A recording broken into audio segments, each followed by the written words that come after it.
ሰላም እንዴት ናችሁ? ሁላችሁንም በያላችሁበት ሰላም ብያለሁ። ዛሬም እንደተለመደው ወሳኝ የቴክኖሎጂ መረጃ ይዤላችሁ ተመልሻለሁ። በዛሬው ቪዲዮ ይዤላችሁ የመጣሁት ከርዕሱ እንደተመለከታችሁት እንዴት አድርገን የስልካችንን ባትሪ ቆይታ ማራዘም እንደምንችል አሳያችኋለሁ። ሁላችሁም እንደምትወዱት ምንም ጥርጥር የለኝም።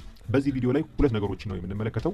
መጀመሪያ ላይ የምንመለከተው እንዴት ነው የስልካችን ባትሪ ሳይጎዳብን ለረጅም ጊዜ እንዲያገለግለን ማድረግ የምንችል የሚለውን አሳያችኋለሁ። ሁለተኛ ላይ ደግሞ የማሳያችሁ ስልካችን በአንድ ጊዜ ቻርጅ ለብዙ ጊዜ እንዲቆይ እንዴት ማድረግ እንችላለን የሚለውን ደግሞ እንመለከታለን። ሁለቱንም ዘዴዎች በጋራ በመጠቀም የስልካችሁን የባትሪ ፐርፎርማንስ ማሳደግ ትችላላችሁ ማለት ነው። የምታስታውሱ ከሆነ ደግሞ ከሁለት ሳምንት በፊት የለቀኩላችሁ ቪዲዮ ነበረ የስልካችንን ባትሪ ፐርፎርማንስ እንዴት ከፍ እናደርጋለን የሚል ማለት ነው። እሱንም ቪዲዮ ሊንኩን ዲስክሪፕሽን ቦክስ ላይና የመጀመሪያው ኮሜንት ላይ አስቀምጥላችኋለሁ።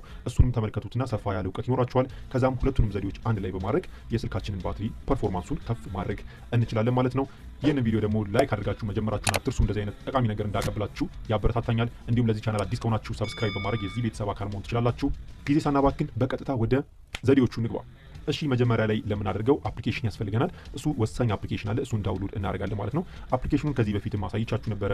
ዛሬም በተመሳሳይ አፕሊኬሽን ነው የምንሰራው። ከላይ ሰርች ማድረጊያ ቦታችን ላይ ማይክሮ ድሮይድ ብለን እንጽፋለን። እንደምታዩት እዚህ ጋር ማይክሮ ድሮይድ የሚል አፕሊኬሽን ነው። ይህንን አፕሊኬሽን ዳውንሎድ አድርጉት። ያለፈው ቪዲዮ ላይ ደግሞ በሌላ ዘዴ ይህንን አፕሊኬሽን አሳይቻችኋለሁ። ዛሬ ደግሞ የምንጠቀመው ለባትሪያችን ፐርፎርማንስ ከፍ ለማድረግ ይሆናል ማለት ነው። ሶ ይህንን አፕሊኬሽን ዳውንሎድ አድርጉት። ባለፈው ዳውንሎድ ካደረጋችሁት አሁን ደግማችሁ ዳውንሎድ ማድረግ አይጠበቅባችሁም። በቀጥታ መክፈት ትችላላችሁ። በጣም ታምረኛ የሆነ አፕሊኬሽን ነው። ይህንን አፕሊኬሽን ደግሞ በሌላ ጥቅም ደግሞ ሌላ ቪዲዮ አዘጋጅላችኋለሁ። ነገር ግን ወደ ዛሬው ስራችን ፎከስ እናድርግ። ይህንን አፕሊኬሽን እንከፍተዋለን። ማይክሮ ድሮይድ ነው ስሙ እንደነገርኳችሁ። ከዛም አፕሊኬሽኑን ከከፈትነው በኋላ እዚህ ጋር የቀስት ምልክቷን በመንካት ኔክስት እያልን እንገባለን። ለመጀመሪያ ጊዜ ስለምንገባ ማለት ነው። ከዛም እንደዚህ ሆኖ ወደ ፕሮቨርዥን ማስታወቂያ ነገር ያመጣላችኋል። እዚህ ጋር የባክ ምልክቷን በመጫን መመለስ ትችላላችሁ።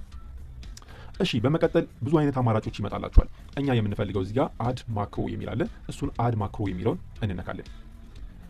ከዛም እንደምታዩት በቀይ በሰማያዊና በአረንጓዴ ከለሮች ሶስት መደቦችን ይዞ ይመጣላችኋል። መጀመሪያ የምናደርገው ምንድነው ትሪገርስ የሚል አለ። እዚህ ጋር ከርሰሯ ጋር እንደምትመለከቱት ትሪገርስ የሚለው ላይ እዚህ ጋር ፕላስ አይከንን እንጫናለን። መጀመሪያ ላይ ምን እንደሚሰራ ልንገራችሁ።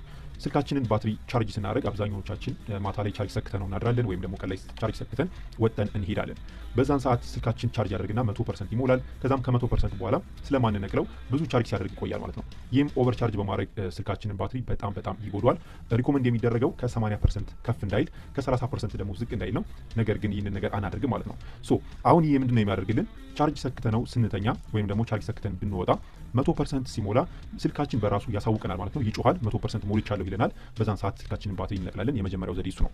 እሺ ፕላስ አይከን አለች። እሷን አይከን እንነካለን። በመቀጠል ብዙ አይነት አማራጮች ይመጣላችኋል። ስለ ባትሪ ስለሆነ ዛሬ የምናወራው ባትሪ ስላሽ ፓወር የሚላለን እሱን እንነካለን። 5 አይነት አማራጮች ይመጡላችኋል። እንደምታዩት የመጀመሪያው ጋር ያለችዋን ባትሪ ሌቭል የሚላለ እሱን ባትሪ ሌቭል የሚለውን እንነካለን። ከዛም ሰሌክት ኦፕሽን ይልና ኢንክሪዝ ስላሽ ዲክሪዝ እና ኤኒ ቼንጅ የሚላለ መጀመሪያው ላይ እንዳለ ኔክስት እንለዋለን። በመቀጠል የሚመጣላችን አማራጭ እዚህ ጋር ኢንክሪዝ ቱ የሚለውን እንመርጣለን። ምክንያቱም ዲክሪዝ ቱ እና ኢንክሪዝ ቱ የሚለው የሚመጣው እኛ የምንፈልግ 100% ሲሞላልን ስለሆነ ኢንክሪዝ ቱ የሚለውን እንነካና እቺን ይዘን ሳብ አድርገን ወደ ጎን 100% እንሞላታለን። እንዲህ ካደረግን በኋላ ጨረስን ማለት ነው። ኦኬ የምትለዋን እንነካለን። እሺ ትሪገራችንን በተሳካ ሁኔታ አስገብተናል ማለት ነው። ከዛስ ምንድን ነው የምናደርገው? 100% ሲሞላ ድምፅ እንዲያሰማን ስለምንፈልግ አክሽን የሚለው ውስጥ ፕላስ አይከን አለች፣ እሷን እንነካለን። ከዛም ወደ ታችን ወርድና እዚህ ጋር ሚዲያ የሚል ታገኛላችሁ። ሚዲያ የሚለውን ትነካላችሁ። ከዛም እንደምታዩት የሚመጣላችሁ አማራጭ ፕሌይ ስላሽ ስቶፕ ሚውዚክ የሚላለ ወይ ደግሞ ሳውንድ የሚላለ እሱን ትነካላችሁ። ከዛም ቹዝ ፋይል የሚለው ጋር ኦኬ ትሉታላችሁ።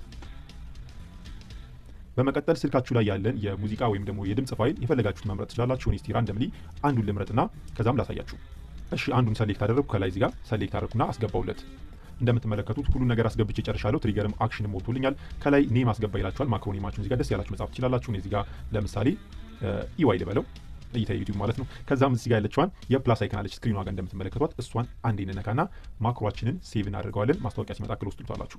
ጨረስን። ሴቭ አድርገን ጨርሰናል ማክሮአችን። እዚህ ጋር ታች ላይ ማክሮስ የሚለው ውስጥ ትገባላችሁ። እንደምታዩት ሰርቷል ማለት ነው። በዚህን ሰዓት ስልካችሁን ቻርጅ ሰክታችሁት 100% ሲሞላ አላርም ያሰማችኋል፣ ይጮህላችኋል። ከዛም እናንተ ስልካችሁን ሂዳችሁ ትነቅላላችሁ ማለት ነው። ይህንን በማድረግም ስልካችሁ ኦቨር ቻርጅ እንዳይሆንና ባትሪያችሁ እንዳይጎዳባችሁ ማድረግ ትችላላችሁ። ለረጅም ጊዜ ያገለግላችኋል ማለት ነው። እሺ የመጀመሪያው ዘዴ ይህንን ይመስላል። አሁን ደግሞ በቀጥታ ወደ ሁለተኛው ዘዴ እንግባ። ለሁለተኛው ዘዴያችንም የሚያስፈልገን አፕሊኬሽን አለ። እሱንም አፕሊኬሽን ፕሌይ ስቶር ላይ ዳውንሎድ ታደርጉታላችሁ። የአፕሊኬሽኑ ስም ኪል አፕስ የተሰኘ አፕሊኬሽን ነው። ስሙን ስክሪኑ ታች ላይ ጽፌላችኋለሁ። እሱን ፕሌይ ስቶር ላይ ገብታችሁ ዳውንሎድ አድርጉት። እሺ የአፕሊኬሽኑን ዳውንሎድ ካደረጋችሁት በኋላ ትከፍቱታላችሁ። የዚህ አፕሊኬሽን ጥቅምም ከስሙ እንደምትረዱት ባክግራውንድ ላይ የሚሰሩ አፕሊኬሽኖች አሉ፣ ካለኛ ፈቃድ የሚሰሩ አክሰስ የሚያደርጉ ማለት ነው። እነሱን ባክግራውንድ ላይ የሚሰሩትን አፕሊኬሽኖችን ኪል ማድረግ ነው ወይም ደግሞ ማጥፋት ነው የዚህ አፕሊኬሽን ዋናው ስራው ማለት ነው። ይህንንም በማድረግ የስልካችንን ባትሪ እንዲሁም ስልካችን ፈጣን እንዲሆንም ለማድረግ ይረዳናል ማለት ነው። እሺ አፕሊኬሽኑን ከከፈታችሁት በኋላ እንደምታዩት ላውንችድ አፕስ የሚል አለ። እዚህ ጋር ባክግራውንድ ላይ የሚሰሩ ነገር ግን እኔ ያልፈቀድኩላቸው አፕሊኬሽኖች አሉ ማለት ነው። እነዚህን እንዴት አድርጌ እንደማጠፋቸው ላሳያችሁ።